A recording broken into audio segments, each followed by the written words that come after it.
Bonjour à tous. Eh bien, prenons un instant aujourd'hui pour lire et méditer un passage du livre du ciel de Luisa Picaretta. Au nom du Père qui m'a créé, du Fils qui m'a sauvé et du Saint-Esprit qui me sanctifie. Amen. Jésus, je me plonge dans ta divine volonté, je m'unis à toi, je m'identifie à toi, je me consume en toi, je fonds ma volonté dans la tienne. Et je te supplie, Seigneur, comme tous les jours, de venir t'établir dans mon âme. Viens y faire ta demeure, viens avec le Père, le Saint-Esprit, avec ton royaume, ton trône, et agis à partir de tout mon corps, de mon humanité, que je t'offre en gage de mon amour pour toi. Je le fais vraiment de tout mon cœur, au nom de toutes les générations, et particulièrement au nom des âmes du purgatoire qui ne peuvent plus prier pour elles-mêmes, au nom des agonisants, pour qu'ils puissent s'éteindre dans de bonnes dispositions, au nom des âmes qui te sont consacrées, pour vraiment que tu les renforces, Seigneur, et que ces âmes te restent fidèles, et au nom des pécheurs obstinés, donc de toutes les âmes qui ont le cœur parfois froid et fermé et qui ne veulent pas de toi. Vraiment, Seigneur, reçois ce moment que nous prenons en union avec toi pour mieux te connaître, pour recevoir tes enseignements et pour vraiment désirer ardemment cette union sanctifiante avec toi. Et reçois ce moment au nom de toutes ces âmes que nous t'avons présentées. Jésus, nous nous offrons à toi. Vraiment, nous te demandons de venir agir dans tout ce que nous allons faire tout au long de notre vie. Prends les commandes de nos existences. Place tes mains divines dans nos mains pour que nos actions soient sanctifiées par ta présence. Viens regarder à travers nos yeux. Viens parler à travers nos bouches. Penser à travers chacune de nos pensées. Respire dans notre souffle. Sois présent dans chacun de nos battements de cœur, que ce soit ton divin cœur, ton sacré cœur qui batte dans le nôtre. Et vraiment que chacun de nos battements puisse être un hymne d'amour pour toi, un je t'aime, un je t'adore, je te loue, je te bénis, je te remercie, vraiment au nom de tous. Et vraiment que ces battements de cœur puissent tous, chacun, être enrichis des paroles de notre Père et de toutes les prières et de tous les actes d'amour de tous les saints, de tous les temps, bien sûr, tous refaits dans ta divine volonté pour que vraiment cela puisse te plaire et être quelque chose de magnifique et de divin. Voilà, Seigneur, nous entendons nous offrir à toi. Alors, fais de nous ce qui te plaira, que ta volonté soit faite sur nos vies. Nous t'aimons, Jésus, nous t'adorons et nous te demandons cette grâce de la vie dans la divine volonté. Nous te demandons de nous prendre par la main et de nous conduire à ce 4e niveau de vie en union avec toi, vraiment que nous puissions être remplis de toi, remplis de divin, et que nous ne sortions plus de ta divine volonté pour faire des actes dans nos volontés propres. Non, Seigneur, nous voulons rester unis à toi. Donne-nous cette grâce de la souvenance, de pouvoir t'appeler dans toutes nos actions du quotidien. Invite-toi dans le moindre petit moment de nos journées pour que vraiment tout devienne éternel, tout devienne divin, tout devienne fait par toi. Oui, Seigneur, que tout soit fait pour toi, que tout soit fait par toi et que tout soit fait totalement immergé en toi, dans ta divine volonté, que tout amène de la gloire et de la joie. Jésus, maintenant, dispose nos cœurs, nos intelligences pour que nous puissions recevoir ce nouvel enseignement que tu nous donnes aujourd'hui pour notre sanctification, pour l'embellissement de nos âmes. Nous sommes prêts, Seigneur. Envoie-nous ton Esprit Saint. Parle à travers ma bouche maintenant, que ce moment fait par toi devienne éternel, devienne infini, devienne divin et qu'il puisse vraiment toucher de nombreuses âmes, que beaucoup d'âmes reviennent à toi, qu'il y ait énormément de conversion, de sanctification, de purification pour les âmes du purgatoire, etc. Alors le passage que nous allons méditer est celui du 6 septembre 1924, donc nous sommes toujours dans le volume 17. C'est Luisa qui parle. Alors que j'étais dans mon état habituel, je me suis retrouvée hors de mon corps. Et à ma grande surprise, j'ai vu une femme étendue sur le sol au milieu d'une rue. Elle était pleine de plaies et tous ses membres étaient disloqués. Pas un de ses os n'était à sa place. La femme, bien qu'amochée au point d'être un véritable symbole de la douleur, était belle, noble et majestueuse. Il était pénible de la voir abandonnée de tous, exposée aux coups de tous, et vraiment exposée aux coups de tous ceux qui auraient voulu lui faire du mal. Prise de compassion, j'ai regardé autour de moi pour voir si quelqu'un pouvait m'aider à la relever pour la mettre en sécurité. Heureusement, ô merveille, un jeune homme apparut près de moi. Il semblait être Jésus. Ensemble, nous l'avons soulevé de terre, mais à chaque mouvement, elle ressentait des douleurs extrêmes, causées par la dislocation de ses os. Avec beaucoup de précautions, nous l'avons transportée dans un palais et déposée sur un lit. Jésus semblait aimer cette femme au point d'être prêt à donner sa vie pour la sauver et lui redonner la santé. Ensemble, nous avons pris ses membres disloqués dans nos mains pour les remettre à leur place. Par le toucher de Jésus, tous les os retrouvèrent leur place et la femme fut transformée en une enfant belle et charmante. Donc Louisa, elle sort de son corps et elle voit donc une femme très belle, un très beau visage, majestueuse, noble, etc. Mais dans un piteux état, vraiment tout son corps disloqué, vraiment le corps dans un état de souffrance extrême, abandonné là par terre, abandonné de tous. Et donc elle voit un jeune homme qui arrive, elle se rend bien compte que c'est Jésus.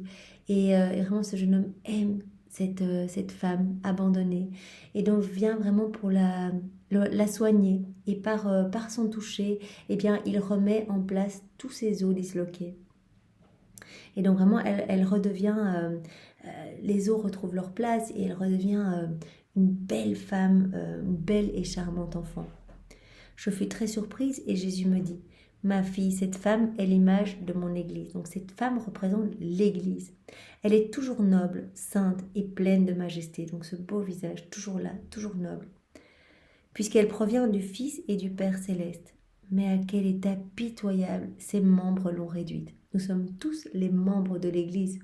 Et donc vraiment, par nos mauvais comportements, par toutes ces fois où nous agissons dans nos volontés propres, toutes ces fois où vraiment nous préférons nos petites actions du quotidien plutôt qu'une union avec Jésus, eh bien nous disloquons tous les membres de l'Église catholique.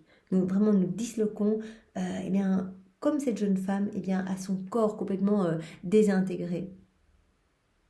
Donc on la rend en état pitoyable par tous nos péchés, en fait, toutes ces fois où on va communier, mais vraiment le cœur mal disposé, toutes ces personnes qui chuchotent à la messe, ou ces personnes qui font des choses, qui salissent l'Église finalement. Non contents de ne pas vivre saintement comme elle, ils l'ont transportée au milieu du chemin, l'exposant au froid, aux moqueries et aux coups. En outre, ces enfants, comme des membres disloqués, vivent au milieu de la rue et se livrent à toutes sortes de vices. Voilà, donc tous nos péchés, eh bien, ça pèse lourdement sur le corps de l'Église. L'attachement à leurs intérêts personnels, ce qui est prédominant chez eux, les rend aveugles et ils commettent les offenses les plus odieuses. Ils vivent à ses côtés pour la blesser et lui disent continuellement « Sois crucifié, sois crucifié ».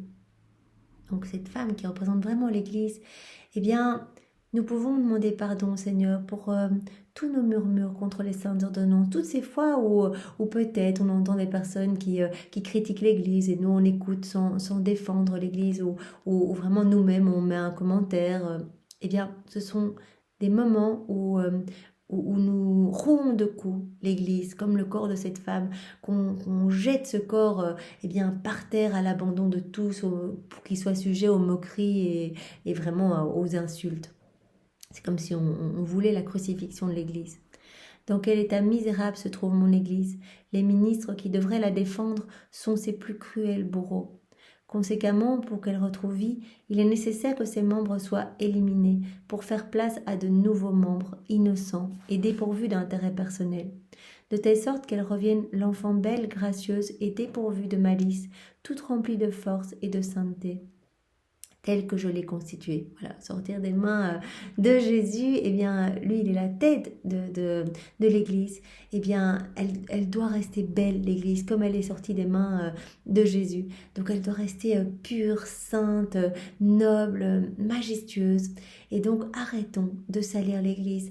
Arrêtons, eh bien, de disloquer tous ces membres par nos péchés, par nos vices, par nos iniquités, par nos intérêts personnels. Donc, c'est vraiment ce qui fait le plus de peine à Jésus, et je le lisais dans un autre passage, eh bien, c'est lorsque l'homme n'a pas la pureté d'intention. On fait quelque chose qui semble beau, qui semble bien, qui semble pieux, mais dans le fond, en fait, on veut gorger notre ego, notre amour-propre, et finalement, on se remplit de notre petite gloriole personnelle en allant se vanter peut-être sur nos prières, sur notre, voilà, peut-être les petits sacrifices qu'on fait, etc. Donc Jésus, il l'a dit dans les 24 heures de la Passion. Il y a beaucoup d'âmes qui font semblant, voilà, mais au fond, je suis toujours seule.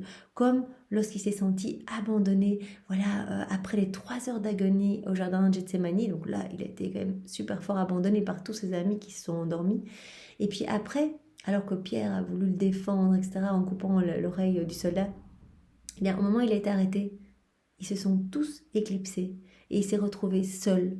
Et donc il dit, mais en fait, ces âmes qui ont reçu finalement des grâces, des faveurs, et là Jésus parle vraiment des âmes qui lui sont consacrées, qui doivent donner leur vie pour le défendre, pour l'aimer, pour le bénir et le glorifier, et bien très souvent, ces âmes, elles s'endorment, ces âmes, dans la nuit de l'épreuve, et bien elles laissent Jésus. Et Jésus dit, eh bien, sous des apparences pieuses, je suis toujours seule.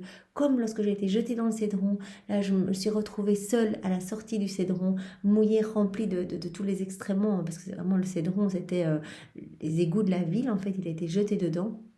Et il a dit, eh bien, à ce moment-là, je souffre plus de mes amis. Et on est tous les amis de Jésus, que des sévices de mes ennemis, que des graves péchés, etc. Il souffre plus de notre abandon. La grosse souffrance pour Jésus, et ça il le dit tout le temps dans les 24 heures de la Passion et tout le temps dans les écrits du ciel, c'est le manque de réciprocité d'amour. Il nous donne son amour, il nous aime, mais à nous brûler tellement il nous aime. Son amour est partout dans la création et il n'y a jamais ce retour d'amour, ou très peu en tout cas. On est comme aveuglé, on ne voit pas son amour, on ne lui redonne pas cet amour, on ne le loue pas, on ne le bénit pas, on ne le glorifie pas comme on devrait le faire. Et donc, il souffre de cela, il souffre de cet abandon. Et donc, il dit, voilà, mon Église, elle doit se renforcer. Et pour ça, il va falloir passer par une purification.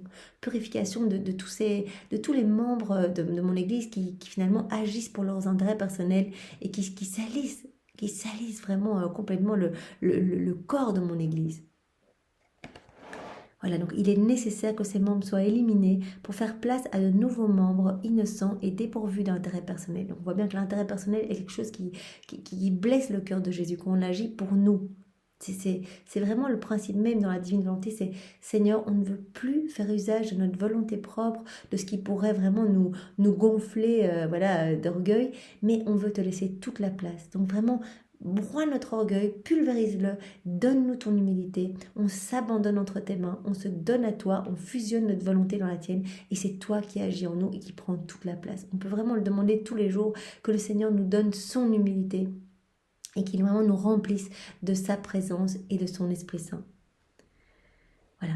Donc, il veut vraiment que l'Église redevienne une enfant belle, gracieuse et dépourvue de malice, remplie de force et de sainteté, telle qu'elle a été constituée, telle qu'elle est sortie de ses mains. C'est la raison pour laquelle il est nécessaire que ses ennemis l'attaquent, afin que ses membres infectés soient purgés. Donc là, le Seigneur autorise que les ennemis attaquent l'Église pour que vraiment elle puisse être nettoyée en profondeur, que vraiment soit purgé tout ce qu'il y a de laid, de sale, que tout cela puisse sortir pour qu'elle puisse renaître belle et vraiment pleine de force et de sainteté. Prie et souffre pour que tout soit pour ma gloire. Tout doit toujours être pour la gloire de Dieu. Dans la divine volonté, on n'agit pas pour nous, pour nos intérêts personnels. Non, on agit uniquement pour Jésus. Pour le glorifier, pour l'aimer au nom de tous, pour le bénir au nom de tous, pour lui demander pardon au nom de tous. Donc vraiment la prière, l'intention, l'attention pour le glorifier à chaque instant. Après ces mots de Jésus, je réintégrais mon corps. Eh bien, je vous propose de continuer encore avec le passage suivant, celui du 11 septembre 1924. J'étais très perturbée et priais Jésus d'avoir pitié de moi et de prendre lui-même totalement soin de ma pauvre âme. Je lui dis, « Oh, Jésus, tiens tout le monde éloigné de moi si tu le veux, mais toi reste avec moi, toi seul me suffit. Après un si long temps d'attente, tu devrais m'avoir contenté, d'autant plus que je ne veux rien sinon toi. » Louisa, elle demande tout le temps la même chose. Elle dit, mais détache-moi du monde, détache-moi voilà, de ma famille, de tout le monde. Je ne veux que toi, Jésus. Je veux ta présence. Je ne supporte pas être loin de toi. Pendant que je disais cela et d'autres choses, mon Jésus prit mon bras comme s'il voulait lui-même me libérer de mon état, remplissant ainsi le rôle de mon confesseur. Oh, quelle joie j'éprouvais! Je me suis dit, mon sacrifice le plus dur est finalement terminé. Donc son état de victime, Louisa qui en fait accepte l'absence de Jésus, qui accepte toutes les croix que Jésus lui propose pour payer en fait cette dette de gloire et d'amour, pour vraiment apaiser la justice divine, eh bien Jésus semble la libérer. Donc elle dit, enfin on me libère de cet état de victime. Mais mon bonheur fut de bien courte durée, puisque dès qu'il eut pris mon bras, à cet instant même, il disparut, en me laissant dans mon état, sans que je puisse revenir à moi. Donc Louisa, en fait, elle quitte son corps et vraiment, elle vient près de Jésus et voilà, elle vit, comme dans les premiers volumes, la crucifixion, etc., pour justement eh bien que la justice divine ne s'exerce pas sur les hommes, mais que la justice puisse s'exercer sur elle, en fait. Elle prend les peines des hommes sur elle. Et donc, il faut toujours eh bien, la bénédiction de son confesseur pour qu'elle puisse sortir de cet état. Cet état où elle est hors de son corps, elle a l'air comme morte, elle est dans un état de pétrification. Et donc, elle se dit, ah ben Jésus, c'est lui qui va me sortir de cet état. Et il prend son bras et en fait, il disparaît. Comme j'ai pleuré et que je l'ai prié d'avoir pitié de moi. Quelques heures plus tard, mon aimable Jésus revint et me voyant tout en larmes et bouleversée, il me dit, « Ma fille, ne pleure pas. Ne veux-tu pas avoir confiance en ton Jésus ? Laisse-moi faire, ne prends pas les choses à la légère. En effet, combien de tristes événements sont sur le point de se produire. » Donc voyons eh bien que Louisa a envie de quitter cet état, en fait presque, elle se réjouit presque quand Jésus la touche en disant il va me sortir de cet état et voilà. Il dit mais fais confiance, en fait il y a tellement de choses qui sont en train de se passer que ma justice doit pouvoir s'écouler sur toi. Ma justice ne retiendra plus bien longtemps les fléaux prêts pour châtier les créatures. Les hommes sont sur le point de se battre et quand tu apprendras la malice de tes frères, tu auras des remords d'avoir refusé ton sacrifice habituel, comme si tu avais toi-même contribué à la venue de ces châtiments. Voilà, si tu veux sortir de ton état de victime que tu m'as offert, eh bien, tu vas te sentir coupable. Si tu vois que tous ces châtiments vont tomber sur tous tes frères et sœurs, voilà. En entendant cela, je lui dis, mon Jésus, que cela n'arrive jamais et que je ne quitte jamais ta volonté. Au contraire, préserve-moi du plus grand des malheurs, celui de ne pas accomplir ta très sainte volonté. Je ne te demande pas non plus de me libérer de la souffrance. Au contraire, si cela te plaît, augmente-la. Je te demande seulement de me libérer du désagrément que je cause à mon confesseur. C'est ce que Louisa demande tout le temps à Jésus, que ce soit toi qui me sorte de cet état de pétrification et qui n'ait pas à chaque fois besoin de recourir à mon confesseur. Donc ça, c'est ce qu'elle demande depuis le volume 1 à Jésus, que ce soit toi qui me réveille, mais pas mon confesseur. Elle dit, par contre, la souffrance, je l'accepte, je veux toujours garder ma place de victime. Vraiment, Seigneur, je veux faire ta volonté. Seulement, si tu le veux. Elle rajoute chaque fois, si tu le veux. Seigneur, elle a terriblement peur de quitter la divine volonté. Ce sacrifice est trop dur pour moi. Je sens que je n'ai pas la force de le supporter. Bien d'avoir toujours le confesseur qui doit la bénir pour qu'elle sorte vraiment de cet état. Néanmoins, accorde-moi cela seulement si tu le veux. Sinon, donne-moi plus de force. Elle dit, néanmoins, j'accepte. C'est très dur pour moi, c'est un sacrifice très difficile, mais j'accepte si tu le veux, Seigneur. Parce que Louisa, elle a toujours envie que ça se passe entre juste elle et Jésus. Elle a horreur de mettre d'autres personnes au courant de tout ce qu'elle vit, de ce que Jésus lui partage, etc. Donne-moi plus de force si c'est ta volonté, Seigneur. Surtout, ne permets pas que ta très sainte volonté ne s'accomplisse pas en moi. Donc, elle demande vraiment l'accomplissement de la divine volonté en elle à chaque instant. Jésus reprit. Ma fille, souviens-toi que je t'ai demandé un oui dans ma volonté. Louisa, elle a prononcé son fiat, mais vraiment, elle l'a immergé dans la divine volonté. Donc vraiment, ce oui est immuable. Donc elle l'a donné et normalement, son oui devient éternel. Tu l'as prononcé avec beaucoup d'amour. Ce oui existe toujours et occupe la première place dans ma volonté.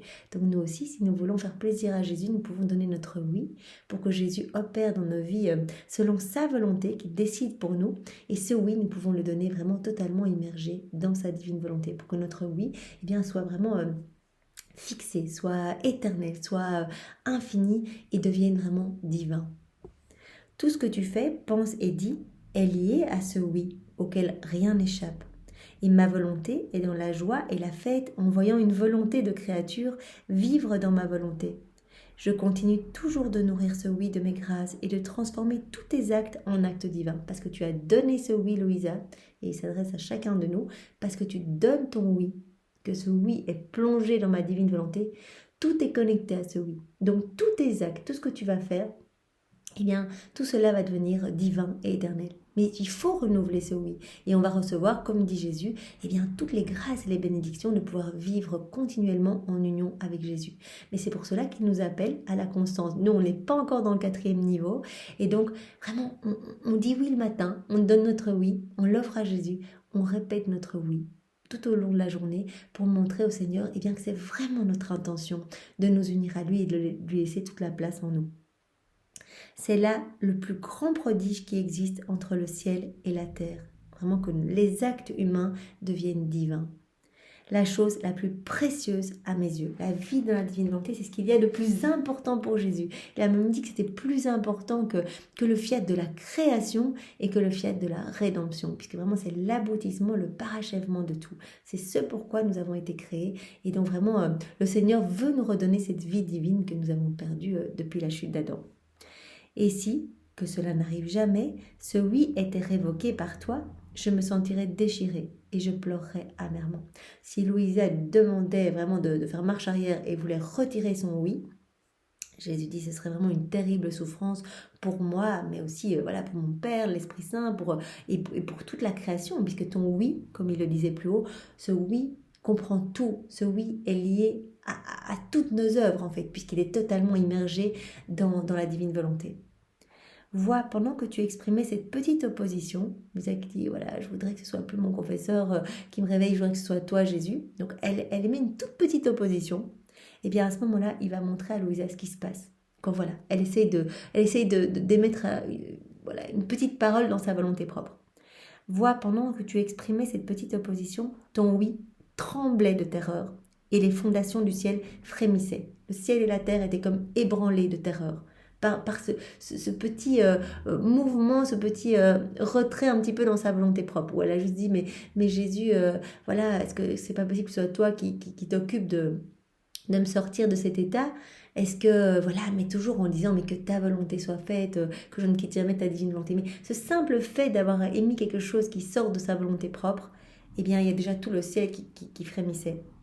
Tous les saints et les anges frémissaient d'horreur parce qu'ils ont senti qu'un acte de la divine volonté leur était arraché. Vous imaginez pour nous tous ces moments où on n'est plus dans la divine volonté, qu'on quitte, qu'on s'énerve, qu'on vit les petites choses du quotidien sans Jésus. Et vous imaginez tous ces actes qui sont arrachés, tous ces actes qui auraient pu être de la lumière, qui auraient pu être des actes éternels divins qui touchent toutes les âmes partout. Là, ces actes sont comme arrachés à Dieu. On les reprend et on les vit tout seul dans nos volontés humaines.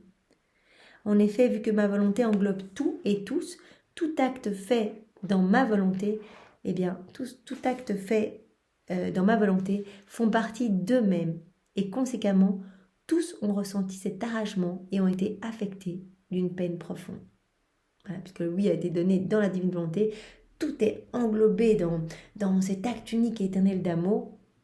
Et donc, si on essaye de revenir un petit peu dans nos volontés propres, ils sentent vraiment que tout est affecté vraiment d'une grande peine. Toute la création est dans la douleur. Les saints se retrouvent dans l'effroi et l'horreur face à cet acte qui a été arraché à la divine volonté. Horrifiée par ces paroles, je répondis à Jésus. Mon amour, que dis-tu? Tout ce mal est-il possible? Tes propos me font mourir de peine. Oh, s'il te plaît, pardonne-moi, aie pitié de moi qui suis si méchante, et confirme mon oui, en me liant plus fermement encore à ta volonté. Voilà, nous pouvons demander tous les jours cette même prière. Seigneur, lie-nous avec les douces chaînes de ton amour plus fermement encore à ta divine volonté, que nous ne quittions jamais ta divine volonté. Comme Louisa le demandait tous les jours, eh bien, elle se servait de tous les attributs de la passion de Jésus pour être liée plus fermement à la divine volonté. Elle demandait à Jésus d'être crucifié, vraiment que sa volonté humaine, sa volonté propre soit crucifiée à la divine volonté. Elle demandait d'être enchaînée avec que sa volonté humaine soit enchaînée à la divine volonté, soit dissoute dans la divine volonté. Elle demandait eh bien que la couronne d'épines soit plantée dans son cœur et que tout ce qu'il y a d'humain, tout ce qu'il y a, voilà, tout ce qui ressort vraiment de la volonté propre puisse sortir de son cœur. Elle demandait vraiment que le Seigneur l'entoure complètement de ses épines pour que vraiment elle ne puisse jamais quitter la divine volonté. Vous voyez, elle se servait vraiment de toutes les souffrances de Jésus pour s'unir plus fortement à lui. Fais-moi mourir plutôt que de me laisser quitter ta volonté. Jésus poursuivit. Ma fille, calme-toi. Dès que tu t'es replacée dans ma volonté, tout s'est apaisé et la fête a repris. Ton oui continu s'est tourné rapide dans l'immensité de ma volonté. Ah, ma fille, ni toi ni ceux qui te dirigent n'avaient compris ce que signifie vivre dans ma volonté. Donc déjà, Louisa, dès qu'elle a dit « Pardon Seigneur, je veux revenir », bien hop, tout était de nouveau en fait, voilà. Elle était de nouveau totalement immergée. Voilà, il dit en fait la grande tristesse, c'est que les hommes ne se rendent pas compte de ce cadeau en fait qu'est la divine volonté, ne se rendent pas compte de ce prodige. Jésus parle vraiment du miracle des miracles, la vie dans la divine volonté. Voilà pourquoi vous ne l'appréciez pas et que vous considérez cela comme peu important. Cela me fait de la peine, vu que c'est la chose qui m'intéresse le plus et qui devrait prioritairement intéresser toutes les créatures. Mais hélas, celle-ci s'intéresse à autre chose, à des choses qui me plaisent moins ou me laissent indifférent, plutôt qu'à ce qui me glorifie le plus, ce qui me glorifie le plus. Donc la vie dans la divine volonté, les actes en union avec Jésus, c'est ce qui amène le plus de gloire, plus que tout ce qu'on pourrait imaginer. Et nous, on a l'impression que voilà, c'est quelque chose en plus, peut-être une révélation privée en plus. Non, c'est quelque chose de terriblement important. Vraiment, la divine volonté attend depuis 6000 ans de se réimplanter dans nos cœurs. Vraiment, Jésus a attendu le bon moment, tout le moment où il était sur la terre. Il ne pouvait pas déjà parler de sa divine volonté, de ses effets, etc. Parce que les âmes n'étaient pas prêtes à recevoir ça.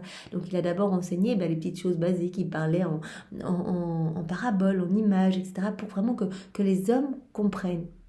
Mais il préparait déjà tout le royaume de la divine volonté. Il refaisait déjà toutes nos vies. Il nous reconnectait déjà à la divine volonté.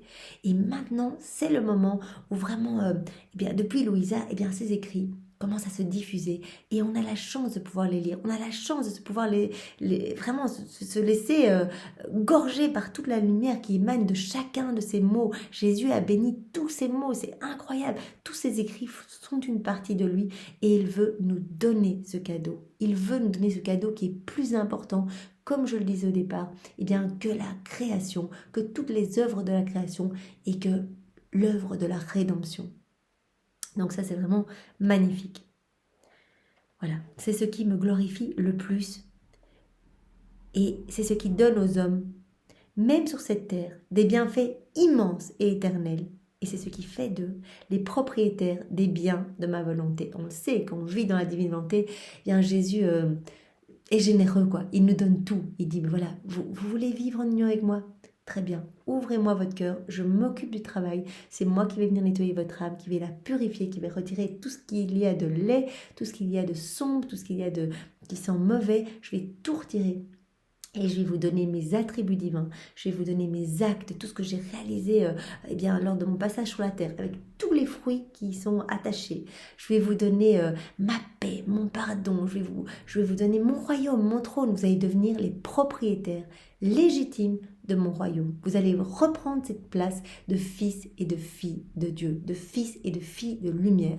Nous voulons cette place. Alors vraiment, ne refusons pas ce beau cadeau et plongeons-nous vraiment, mais de manière constante et avec amour dans ces écrits du ciel qui sont vraiment le mode d'emploi pour vivre la vie des bienheureux ici-bas sur la terre. C'est tellement magnifique, chaque vérité est une vie divine, donc laissons-nous façonner. Donc vraiment, Jésus dit, non seulement ça nous glorifie de la manière la plus parfaite qui soit, puisque c'est Jésus qui agit en nous, donc tout est magnifique, mais en plus, les âmes deviennent en fait d'autres Jésus sur la terre, en fait, deviennent en fait à l'image et à la ressemblance de Dieu. Vraiment, puisqu'on est de plus en plus rempli de la lumière divine et de tous les biens, de tous les bienfaits voilà, que Jésus veut mettre dans notre âme, toutes ces grâces et bénédictions, tout. Ma volonté est une et elle embrasse toute l'éternité. Et l'âme qui vit en elle et la fait sienne en vient à participer à toutes ses joies et à tous ses biens. Elle en devient même comme la propriétaire, voilà, comme on disait précédemment. Et si elle ne goûte pas à toutes ses joies et tous ses biens sur la terre, comme elle en aura le dépôt dans sa volonté, en vertu de ma volonté accomplie par elle sur la terre, en fait, Jésus vient mettre en dépôt tout. Tout est en nous, tout est là. Même si on a l'impression qu'on ne ressent pas tous ces bienfaits de manière immédiate, parce que Jésus nous partage aussi toutes les joies du ciel, mais aussi ses souffrances, ses amertumes, donc il y aura aussi des croix sur notre chemin. Et bien même si on a l'impression de ne pas pouvoir jouir de tous ces bienfaits, eh bien il est au ciel, mais ça va être la baraka, alors là, mais c'est la lumière à n'en plus finir, les cadeaux, l'amour, on va être en union dans la gloire de Dieu, il nous réserve de la place d'honneur, mais vraiment avec lui, en fait, dans sa lumière à lui, dans sa gloire à lui, pas devant lui, mais vraiment, Jésus a dit, ces âmes qui m'auront donné leur vie, qui se seront unies à moi pendant toute leur existence, eh bien au moment de leur mort, ces âmes seront comme les plus beaux joyaux de mon trône. Donc vraiment, c'est incroyable. Ils seront les sources même de béatitude, de merveilles à partager avec tous les bienheureux du ciel et tous les hommes sur la terre. Il y aura sûrement les retombées aussi pour tous les hommes sur la terre, les âmes du purgatoire, etc. Donc vraiment, on a tout ça en dépôt. Quand on fait des actes en union avec Jésus, directement, il vient déposer dans notre cœur, tout de suite. Donc vraiment, on s'unit à un acte. Je prends ce crayon dans ta divine volonté, Seigneur. Eh bien, on va s'unir à l'acte, voilà, où Jésus tenait des objets dans sa main lors de son passage sur la terre. Il ne le faisait pas de manière anodine comme ça, il le faisait pour voilà, sanctifier des âmes, en purifier, etc. Donc on unit notre action à celle de Jésus, on ne sait pas ce qui se passe, on ne voit pas ce qui se passe au niveau spirituel, mais il y a des milliers d'âmes qui sont sauvées par ce simple acte que je fais en union avec Jésus. Je le laisse faire ça en moi, et du coup tout devient lumière, et Jésus dit, et ça, ce petit acte-là, comme tous les autres, eh bien peu importe qu'il soit tout petit ou qu'il soit énorme, ça nous glorifie de la manière la plus parfaite qui soit. Donc il y a vraiment cette réciprocité d'amour entre le ciel et la terre. Il y a enfin cette harmonie entre les hommes et la Trinité. Donc tout est en dépôt, en vertu de ma volonté accomplie par cette âme sur la terre. Elle les goûtera en totalité. Donc tous ces biens qui sont déposés, ces attributs divins, etc., on va les goûter en totalité. On les goûte partiellement ici. On voit bien que notre vie se transforme, que finalement le Seigneur nous dépouille des choses du monde. On n'est plus intéressé par des petites séries qu'on regardait avant, par la télé, par les loisirs, etc. Finalement, notre seul centre d'intérêt devient Jésus. Eh bien, voilà, si on le perçoit déjà partiellement ici, eh bien, il nous promet des merveilles là-haut. L'âme goûtera en totalité tout ce que j'ai mis dans son âme après sa mort, quand elle arrivera au ciel, là où ma volonté les plaçait en dépôt pendant qu'elle vivait sur la terre. Tout est en dépôt et on va pouvoir jouir de tout dans le ciel. Rien ne lui sera enlevé, au contraire, tout y sera multiplié. C'est incroyable. Donc ce qu'on fait, on sait déjà qu'il y a des âmes sauvées à l'appel par chaque petit acte qu'on fait avec Jésus. Là, ce petit moment qu'on fait, on le fait dans la divine volonté. Donc, vous respirez, vous regardez, vous bougez, chaque micro-mouvement de votre corps, du mien, etc. Eh bien, c'est en train de sauver des âmes. Et Jésus, à notre mort, nous donnera les mérites de toutes ces âmes sauvées. Regarde, ce petit moment que tu as pris là, où je t'ai rempli de mes lumières, je t'ai rempli de mes vérités divines. Vraiment, ma divine volonté grandissait en toi, elle devenait opérante, régnante, elle devenait agissante en toi, eh bien, il y a eu des répercussions. Eh bien, ces âmes-là sauvées, je t'en donne les mérites. Donc, tout est multiplié dans le ciel, c'est incroyable. Si les saints jouissent de ma volonté au ciel, c'est parce qu'ils vivent en elle, et c'est toujours dans la joie qu'ils y vivent. Donc, les saints, ils sont déjà dans la divine volonté. Et donc, c'est pour cela que Jésus nous propose ici-bas la vie des saints, la vie des bienheureux. Vraiment de déjà connaître cette union sanctifiante avec lui. Mais l'âme qui vit dans ma volonté sur la terre le fait à travers la souffrance, et il serait incorrect que, arrivée au ciel, elle ne jouisse pas davantage de la joie et des bienfaits de ma volonté. Jésus dit, il y aura un traitement particulier. Voilà, les saints, ils sont tous dans la divine volonté là-haut, super. mais les âmes qui vivent dans la divine volonté déjà ici-bas, puisqu'elles ont partagé les joies de Jésus, mais aussi les peines, comme Jésus parle ici de souffrance, de croix, elles ont tout fait en union avec moi, eh bien c'est normal qu'elles aient une place tout à fait privilégiée et qu'elles aient encore plus de gloire, qu'elles aient encore plus de joie, encore plus de bienfaits que les saints du ciel. Quelle immense richesse l'âme qui vit dans ma volonté sur la terre n'emporte-t-elle pas avec elle au ciel? Je puis dire que toute l'éternité s'empresse de l'encercler pour l'enrichir et la rendre heureuse. À mon avis, voilà. Je veux dire, j'imagine Louisa quand elle a dû arriver là au ciel. Eh bien, comme dit Jésus, toute l'éternité, les saints, les anges lui ont fait une cour d'honneur. Elle a pu voir que chaque acte qu'elle a fait en union avec Jésus était comme un soleil. Donc vraiment, le ciel a dû être magnifique, lumineux, incroyable. Et voilà, elle a dû être prise par la main pour aller directement conduite à la gauche de Jésus. Puisque Jésus nous a dit, dans un autre passage, eh bien, les places que la maman de Jacques et Jude, voilà, il me semble que c'est la maman, voilà, je ne sais plus exactement, mais je pense que c'est Jacques et Jude, eh bien, qui demandaient pour ses enfants la place à droite et à gauche de Jésus dans le ciel. Eh bien, Jésus avait dit, mais mon Père a déjà réservé ces places pour d'autres personnes, pour deux autres personnes. Et nous avons appris dans les livres du ciel que à sa droite, c'était une place réservée pour Marie, qui est vraiment, qui était la dépositaire de tout le royaume de la rédemption, qui est devenue la co-rédemptrice parfaite, la reine de toutes les douleurs, tout partagé avec Jésus dans la divine volonté. Et à gauche, Louisa, qui est la dépositaire de tout le royaume de la sanctification, du fief de la sanctification. Donc c'est absolument magnifique. Je puis dire que toute l'éternité s'empresse de l'encercler. Donc quand l'âme arrive, qu'elle a donné sa vie pour Jésus, quand elle arrive là en haut, toute l'éternité s'empresse, eh bien pour l'encercler et l'enrichir et la rendre heureuse. Donc vraiment directement, voilà, l'âme connaît la joie divine. Elle ne sera privée de rien de ce que ma volonté contient. Elle est la fille de ma volonté, laquelle ne veut la priver d'absolument rien. Et déjà sur la terre, Jésus veut nous donner ses joies divines. Il veut tout nous partager déjà ici-bas.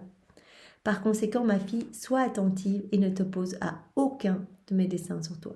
Donc on ne doit pas s'opposer, voilà, avoir des petites considérations comme Louisa qui a dit mais oui, mais je préférerais peut-être que ce soit toi plutôt que mon confesseur qui me sort de cet état de pétrification. Et Jésus a dit mais à chaque fois, mais tu ne te rends pas compte, à chaque fois que tu émets même un petit mot dans ta volonté propre, on a vu ce qui se passait, et tout le ciel était vraiment, vraiment dans l'effroi total.